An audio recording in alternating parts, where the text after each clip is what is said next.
বরগুনার বিস্তীর্ণ ফসলের মাঠে দোল খাচ্ছে সোনালী ধান। পাকা ধানের মৌ গন্ধে মুখরিত চারদিক। এবছর ধানের বাম্পার ফলন হওয়ায় খুশি কৃষকরা।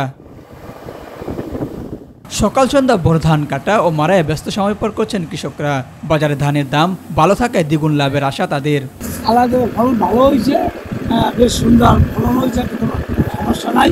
কৃষি ভালো হয়েছে, দামও ভালো হয়েছে। 10 দিন আগে 1150 টাকা মন বিক্রি করছে, এখন একটু কমছে। খালি পানি এনে শীষ পানি এনে আমরা চাষ করতে আসি, ফলন ভালো হয়। কৃষি বিভাগের প্রচেষ্টায় এবার ফলন ভালো হয়েছে বলে জানিয়েছে স্থানীয় কৃষি বিভাগ।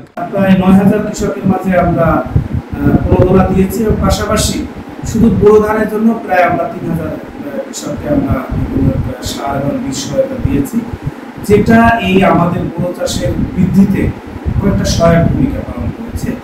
জেলায় এবছর বোরো ধান চাষের লক্ষ্যমাত্রা নির্ধারণ করা হয়েছে 2600 হেক্টর জমিতে। এস এম হামিম, মাই টিভি।